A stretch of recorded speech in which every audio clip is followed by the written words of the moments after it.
In a startling revelation, food and beverage titan Nestle stands accused of a double standard in its baby food products, adding sugar and honey to items sold in developing nations while omitting them from European markets. This is a double standard that is unjustifiable and problematic, both from an ethnic and public health standpoint. This alarming disparity raises ethical questions about the nutritional quality of baby food offered by Nestle in poorer nations. By adding sugar to products meant for vulnerable infants, Nestle is potentially contributing to long-term health issues and perpetuating inequality in access to healthy nutrition. A joint investigation by Public Eye and the International Baby Food Action Network sent popular baby food samples from Nestle to a testing laboratory, uncovering the stark contrast in sugar content between regions. Nestle's popular baby food brands, Cerelac and Nido, contain added sugar equivalent to an average of 4 grams per serving. On average, 4 grams of added sugar in Cerelac baby cereals. That's like adding a sugar cube in your baby's food. And in some countries like the Philippines, Nigeria, and Senegal, the amount of added sugar is even higher. We checked the product that Nestle sells in Switzerland. They're sold without any added sugar. What is good for babies in Switzerland should also be good for babies in low and middle income countries. One example in the report, Nestle's biscuit-flavored cereals in Switzerland is promoted with no sugar added. However, the Cerelac cereals with the same flavor in Senegal and South Africa contain 6 grams of sugar per serving.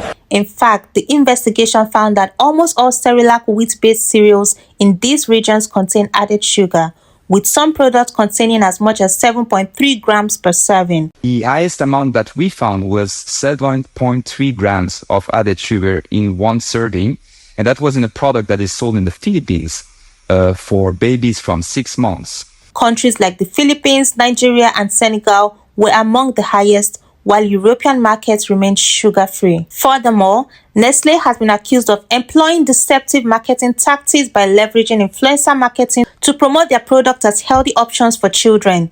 Despite containing high amounts of sugar and unhealthy ingredients, the company has reportedly paid mom influencers and health specialists to endorse their products, often using misleading language and claims to make them appear healthier than they actually are. This includes partnering with popular social media influencers and health experts to promote their products, such as paying mommy bloggers to write sponsored posts claiming Nestle's products are nutritious and wholesome for kids, collaborating with registered dietitians and nutritionists to endorse their products as healthy choices for families, using hashtags like healthy habits and nutrition matters to make products appear aligned with healthy living, creating sponsored content that downplays or omits the high sugar and unhealthy ingredient content in their products. This targeted marketing strategy takes advantage of vulnerable parents who want the best for their children and trust influencers and health experts to provide honest recommendations. By using influencer marketing in this way, Nestle is able to reach a large audience and create a false narrative around the health benefits of their products, all while profiting from the sales of unhealthy food products to children. The World Health Organization has established clear guidelines recommending that no added sugars or sweetening agents should be used in food for children under the age of 3, citing the critical importance of a healthy diet in early childhood development. However, Nestle has been found to be blatantly disregarding these guidelines by intentionally adding sugar to its baby food products in developing countries, putting the health and well-being of millions of vulnerable children at risk. This outrageous practice is particularly concerning given the growing consensus among health experts that early exposure to sugar can have long-lasting devastating consequences, including increasing the risk of obesity and related health problems, higher likelihood of developing type 2 diabetes, greater susceptibility to heart disease and cardiovascular issues, and potential links to cognitive impairment and other neurological disorders. By adding sugar to baby food, Nestle is not only ignoring WHO guidelines, but also contributing to a lifetime of health problems for these young children.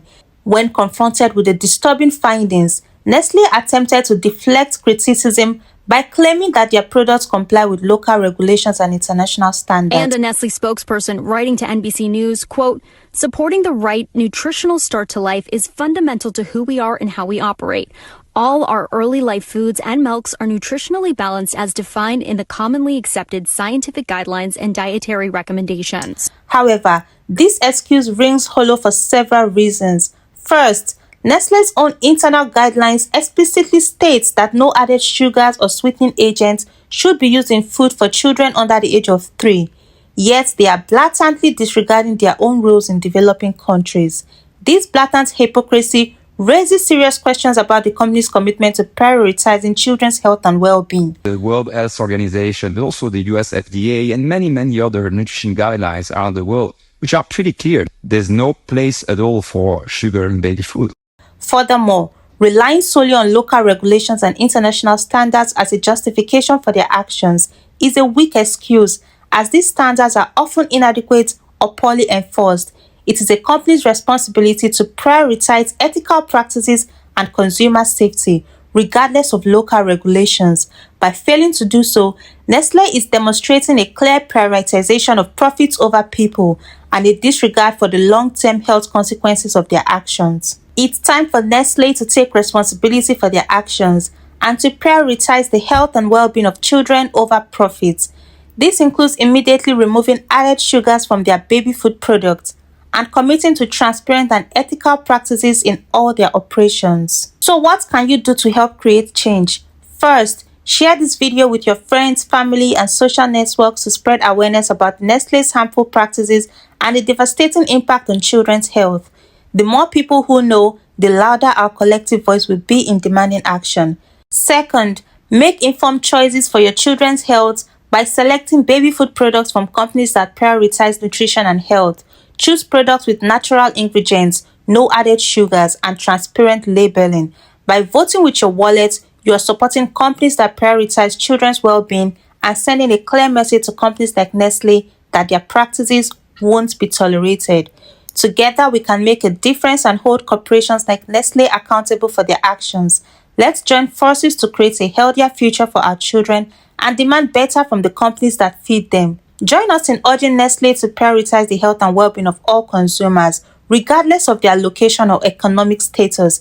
By raising awareness and holding companies accountable for their practices, we can work towards a more equitable and transparent food industry for all.